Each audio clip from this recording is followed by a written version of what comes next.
You're listening to the Onside Podcast, the podcast for innovation-driven entrepreneurship here in Atlantic Canada. I'm your host, Alex McCann, and this is Season 2, Episode 18, and our theme is the nature of place in fostering innovation.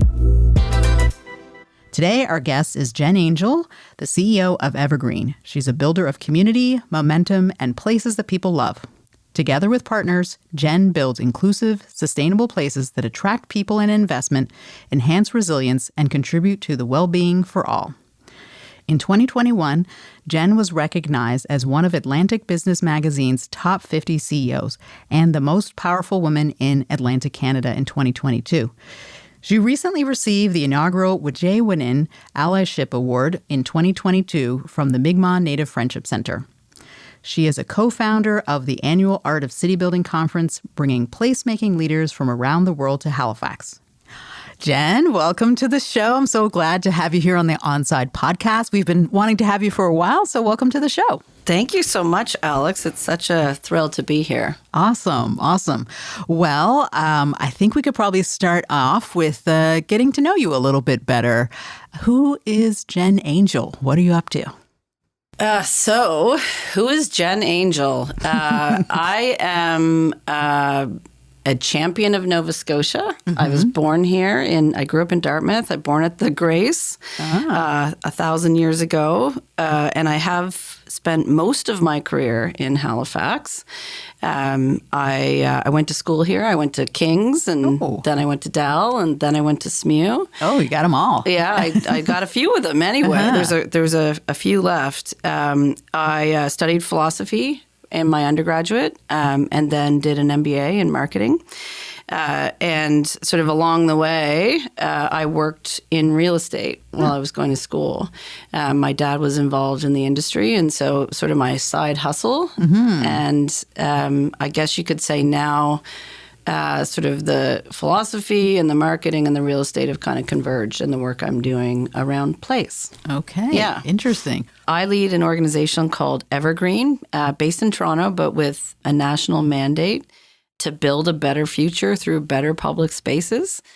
Before that, I was working with Develop Nova Scotia here in Halifax to contribute to the magnetism of Nova Scotia to attract people, an economic development crown corporation. Okay. Yeah. Well, I have a little side question. We're gonna talk about sort of the nature of place and placemaking. Yeah. But how did you go from philosophy to marketing to real estate? Like, how did that? You know, were you deep into, Socrates or deep thinker? No. Like, how did that happen? No, I started in philosophy with a plan to go to law school. Mm. And then at that sort of decision juncture after finishing my undergrad, I went business instead. And the real estate was sort of unrelated. Again, I sort of started working in real estate when I was pretty young because my dad was selling it and I was sort of supporting him on the side. And in the end, it sort of all came together in an unexpected way. Interesting. I'm always curious about people who study philosophy and kind of like the journey. Yeah. I did an undergrad in anthropology. And so people are always like, anthropology? It's like one of those weird kind of... But has so many applications beyond, right? My friends who are supporters of this philosophy undergrad would say it's about exercising your brain, and has lots of different applications as a result. Mm-hmm. I'm not sure if that's true or not, but it was an interesting few years for sure. Yeah. Mm-hmm. Well, having known you a bit, I feel like maybe this did impact kind of your way of thinking or caring about things. So that's kind of interesting. Well, why don't we jump in a little bit because I'm really curious about. We've talked in the past, in the real world, I guess, not in the podcast, but about place and the nature of place.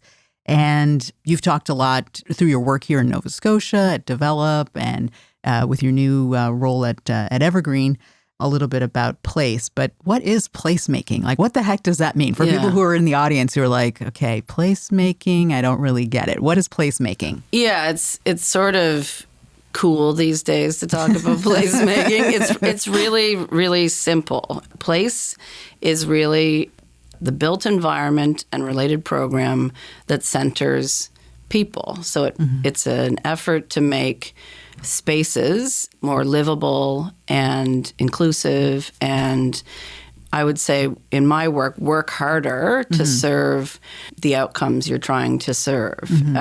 And, for a long time we've built infrastructure, for example, focused on automobiles.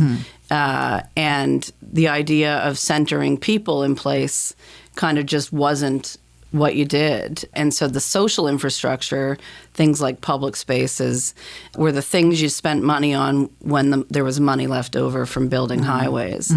It was sort of the soft and fluffy stuff. And there's never money left over from building highways. So it really was not prioritized. And I think now what we're recognizing is that public places where diverse people feel welcome to come together and get to know each other, has a really critical influence on how we live and who gets to participate. The other thing I would say about place is that it's almost less about the thing you build and more about how you build it. So it's a process as much as it is an outcome, and it's really about bringing people together to plan together, to work through challenging conversations and problems together. And it's through that activity of working together that the real benefits emerge. Well, it's so interesting. I think a few years ago, I had not even really heard that term, sort of placemaking, and really thinking about it. And I'm in a book club, and I guess luckily one of my book club members is an architect. Nice. And we had to read Jane Jacobs. Yes. I have to tell you, that was a really hard book Yeah. to get through. But she has a lot of interesting commentary on how cities are built, or where roads are, or the process of involving people in the structure and the nature of the built environment, as you kind of described it. Are there some things that have influenced your thinking about how places are made, or what's important about how places are made? Yeah. So actually, Jane Jacobs is credited with a quote that I actually have used in lots of decks over the years. And that's roughly, you can only have places for everybody when you build them with everybody. And I think in context, it was really talking about the building of cities is not something that's relegated to architects and planners. And in fact, I think oftentimes that focus is on the building, and the public space is sort of the negative space. It's the leftover space. And my work is really focused on centering the public space and thinking of the buildings and the backdrop. And so when you design for people first, you look at things differently. And the Project for Public Spaces, a group started by Fred Kent many years ago, I think he started it in New York City, has really helped to reframe how we look at the public realm, the built environment, and the role it plays. So again, I think it's about centering people in infrastructure, and it's also about centering public space or prioritizing public space. It's sort of a platform for democracy and for people, as I said, all people, if you do it well, to come together and be able to participate. And it has a very meaningful impact on how we live, how we move around, who gets to participate, whether they see themselves in the environment or don't, has a very meaningful impact on belonging.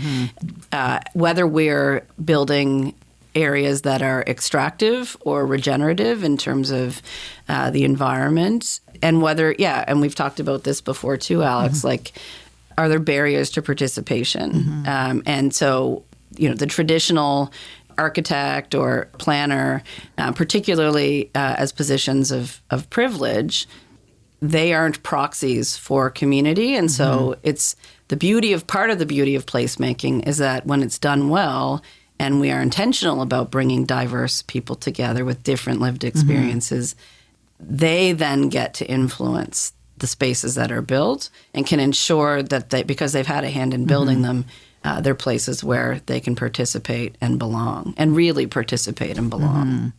I think I'm really enjoying listening to hear what you're saying, and it's making me think of so many things. But I just, when you're talking about that engagement in the public space and how that space sort of comes together, I find that really interesting. When I first moved to Halifax, so I was living in Washington, D.C., in a city about 2 blocks away from a metro station. I could walk to the Smithsonian probably in like 20 minutes. Really kind of urban environment. And when I moved to Halifax, I moved to a much more residential neighborhood. And I hadn't really thought about it until we moved to our neighborhood. But I realized once I got there, I was like, oh, there's no sidewalk here. And I was kind of new. And I was like, oh, this is weird. There's like no sidewalk. I can't like walk my dog on the sidewalk. And in Washington, I was used to just walking on the sidewalk. I'd run into people or see people at the dog park or something like that. And I was like, oh, that's kind of interesting. And then I realized, oh, okay, there's no sidewalk. Well, I guess there's nowhere to walk to. I was like, I can't walk to the grocery store or, all of these things. And I started to become much more aware of kind of how I was living in a different place and how I would interact and how would I meet people in this kind of sort of new environment. And the other thing I'm hearing is I think maybe there's been a shift. I certainly in the past would think about, architects and builders and planners and urban designers, but I would think of them as like designing the really cool building. Yeah. I didn't really I was like, oh, wow, that's an amazing skyscraper or cool house. I hadn't really thought about the space around there where we have that intersection. So it is kind of interesting to think about or take a moment to think about how you actually interact in the space kind of around you.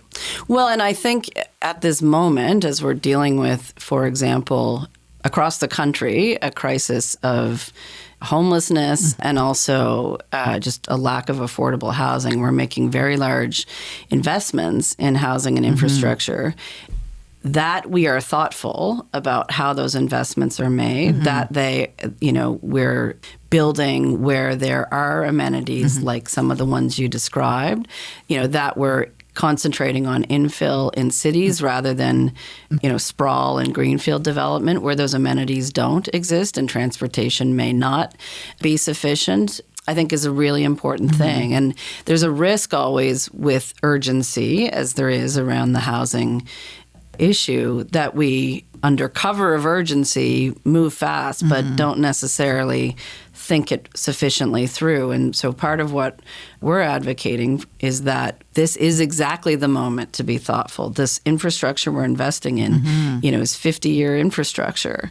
And it has a great deal of power to shape the way we live. So we know how to build better places. We know how to build regenerative infrastructure. We know how to build accessible places. Let's make sure, and in a way that, again, contributes to the planet rather than contributes to the problems that are destroying the planet. So we have a responsibility now not to choose between going fast and being thoughtful, which is a false choice, but to do both. Yeah. I think that's so well said. Here in Halifax, we're talking about the Cogswell Interchange and the legacy that left in terms of creating a dead zone basically in the city. And that's 50-year infrastructure, as you said. So we have to be really thinking about where we put things, how we make it accessible, what are the amenities, how are people going to live with the things that we're putting up. And Halifax is growing so quickly in the last few years. Well, one of the things we've also been talking about at Onside and we're thinking about because we're focused on kind of inclusive innovation and entrepreneurship. And something I've been trying to think about, especially since the pandemic in particular, has really changed the way I think about it. And I think a lot of people think about space and where you are and where you work and live and, and some of those kinds of ideas. Has the pandemic influenced the way you think about space, particularly around how we create spaces for innovation and entrepreneurs?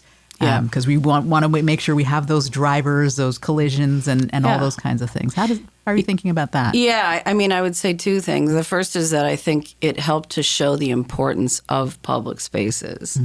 When we weren't able to gather indoors, the sidewalk, the park, the public realm became a place of recreation, of safety. Yeah, absolutely. Of reprieve for many folks, like an ability to get out of the house and get some fresh air and, do the thing. So I think we began to sort of, it also, I'll just add to that, it became expanded patios for businesses who were suffering on main streets. It became, a place to say hello and get to connect with the world and combat some of the social isolation and related mental health impacts that the pandemic was having. But I would say, sort of more broadly, I think, and Halifax has experienced this acutely, people are increasingly seeking quality of life. And with some of the technology that emerged through the pandemic, we are now much more able to work from anywhere.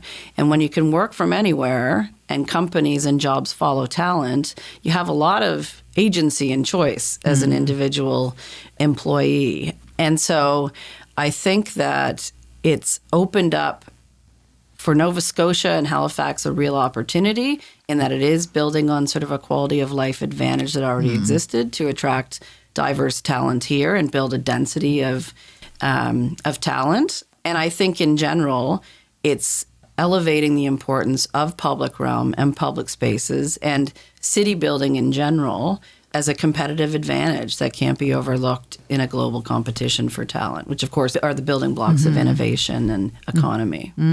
That's so interesting. And I think that is really insightful because I think, this is a few years ago. I remember looking at something about Iceland. And, a lot of people are like, oh, Iceland, Reykjavik, it's cold. Why would anybody live there? Sorry, people from Iceland. I think it's a wonderful place. But they really invested in fostering their culture. So a lot of music, culture, focus on volcanoes and ice and all this kind of stuff. And then suddenly Iceland became hot. Like it became this cool place and people want to go to Iceland and check it out. You can fly on Iceland Air and get the stopovers and these kinds of things. And so focusing on what makes you special or what's interesting for you, I think that really does drive a lot of interesting talent. So, now there's a lot of banking, finance, tech folks that are in Iceland amongst other people who make really great sweaters, because it's so cold. And here in Halifax, we have some interesting places like Volta or other kinds of kind of accelerator or tech places. Do you think we're doing pretty good with those places? Like, is there anything that would help make them more attractive or inclusive from like a design kind of perspective? Or I think it's less about sort of, is it pretty enough? And I'm glad you raised Iceland, and I think Copenhagen has done some interesting things in regenerative tourism too, in particular, which extends, frankly, to attracting people writ large. Tourists are just short-term residents. And I think the point is people are more socially aware, I think, than they have been for a long time, and they're making decisions about places, whether to visit or to live, in part based on the leadership that's shown and the types of investments made. So I would say, for example, what we decide to do as it relates to climate, how we're investing in or prioritizing regenerative infrastructure, regenerative policy, says a lot about the place that we are. And I think it will increasingly be clear that people will go where they see leadership in these areas of social justice and environmental justice. And I think in a way that we haven't seen before. So when I'm thinking about like a Volta or a Cove, and of course in my former role we were involved in the creation of the Center for Ocean Ventures and Entrepreneurship, I think it's about continually thinking about how to push the boundaries of the infrastructure. So not just the physical bricks and mortar, but also the program that knits it together, and thinking about how to make those things work harder for more people, in particular people who have been left out before, and also for the planet. Like, because every decision, for example, in infrastructure, was the space I work in, every decision can be regenerative or not. And so if we're that granular and that deliberate and intentional about putting an environmental and a social justice lens on these very traditional infrastructure related sectors, then I think we can have a really meaningful impact, not only on the quality of what's built, but on its relative magnetism to attract people here, which is the goal. Yeah, I think that's so. Well, I feel like pandemic notwithstanding, we have been able to attract people over the last couple of, and I think that did have a lot to do with the way we handled things, the leadership, things that were going, and things you were doing, in your previous role around creating outdoor places and spaces where people could go and spend time, whether it's waterfront. And I do think that we did see an influx of remote workers or people moving from Toronto, the U.S., who realize we have a really good quality of life here. Things are relatively safe. And I can do my banking job from Halifax and, work in New York or other places like that. So I think we'll hopefully see that trend kind of continue. And we'll keep creating that place that is magnetic. That's what I think of. I think we're creating like a magnetic place. Yeah. Irresistible. Yeah, irresistible, magnetic. Today it's a little cold, but it's a little cold. A little still magnetic. You just have to be well apportioned with your clothing. Absolutely. You'll be fine. No such thing as bad weather, only bad clothing. Exactly. My old mentor used to say. My grandmother is 99 years old, and she says, "A lady never makes any excuse for the weather. You just dress appropriately." And I always think of that. Well said. Well said. I feel like if she's 99, she knows what she's talking about. She's got something. Yep. Yeah. Well, another thing we've talked about in the past, and you've kind of alluded to it kind of in some of your opening comments, was around the role of community and how community has the opportunity to get involved, or in the work that you're leading, that you're trying to create space for community to get involved. Can you talk a little bit about that more? And then maybe do you have an example of, where you've seen that work well or how it could work better? Yeah. So we have always built places notionally with community. So we'd host open houses as part of the process of planning for a new development. And inevitably the same few, mostly white, mostly male, mostly professionals would show up. And they contributed a lot, and if happy they came, because if they didn't come, it would be a very lonely open house. But we would go ahead and then build a project anyway. So to check the box, we did the open house. Everybody was invited-ish. We'll build the thing anyway. And it's not only left a lot on the table, but I would even contend, and I think if you look closely at the cities built, 50 years ago or whatever, we were baking into the landscape particular points of view. That seems a bit esoteric, but I believe it to be true. And so talking about systemic racism, I think it has a thread in the built environment. And so we began probably 5 or so years ago with my former colleagues to rethink how we did engagement. And I think it's come a long way because there's a recognition that you can't just create a spot that you're comfortable hosting and expect that it will be comfortable for others to participate there.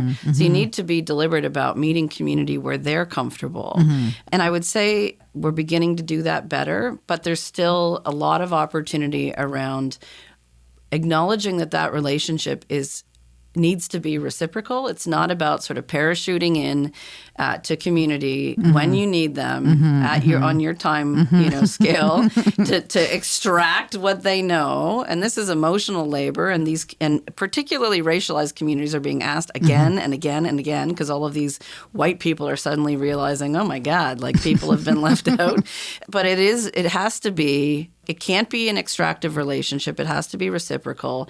And it requires, just like any relationship, a development of trust, an ability to see some benefit to community, to participation.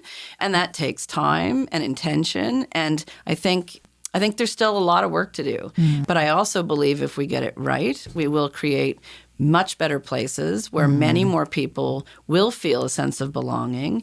And when we're thinking about this in the context of innovation, again, the sort of magic goal is that we're able to create these really diverse places with really diverse people with different ideas about the world, different lived experiences. And when you talk about collisions, as you mentioned a few minutes ago, that's when they're really interesting, when there's different points of view that begin to come together. I've heard it said that innovation is not about like a eureka moment. It's not about just a light bulb moment. It starts often with that's interesting, like, that's unusual. And I think there's a greater possibility of that happening when you have things you haven't seen before, or things you have, looking at things in a way you haven't done before, which to my mind has to be encouraged through being with people with different experiences than you've had. Yeah. And that's something I think when the pandemic hit, we were really missing that opportunity. We all kind of retreated back into our silos a little bit, at least in the physical world. Yeah. In your neighborhoods. Yeah. Where a lot of people like you live. Yeah. Yeah, we were kind of stuck, and it was challenging. I think we had to rise to the occasion. That we didn't have a choice for 2 years to figure out how to connect kind of in a virtual environment. But I'm glad we're kind of mostly back in person and trying to have those engagements and create those opportunities for collisions, because I think that. I feel like a lot of creative energy was unleashed during the pandemic in a kind of new way. And I think with our opportunity to kind of, I don't know if I'm going to go into the metaverse, but opportunity to be in the real world and the virtual world. And I think we'll probably start to see some interesting kind of collisions. And there were, interestingly, opportunities for people who couldn't participate otherwise. If you're disabled or things like that, when things were virtual, made it a little bit easier, but at the same time also not easier for people who don't have access to internet. Well, and I think social isolation is a real issue. Like, I think there's a mental health crisis that's also happening. There's a crisis of eroding social capital and polarization. And again, I think if we can't solve that stuff, then the other stuff is impossible to solve, because it's going to take all of us working together. And I'm really concerned about this, populism that we're beginning to see, polarization.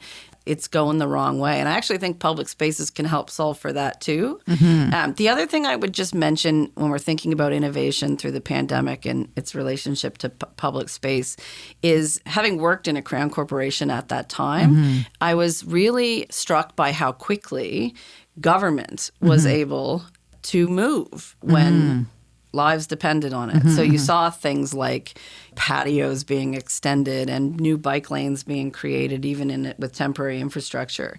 And these were things that never before could be done quickly, or at least that was the belief. And so I really hope that, I'm now not in government, I really hope that we don't lose that, because it's easy to lean back on bureaucracy as or complexity as a reason not to do things. And we know now, we've shown now, we can do hard things when we prioritize them. Or maybe things aren't as hard as we think they are, and we need to be prioritizing the things, again, that sort of center people.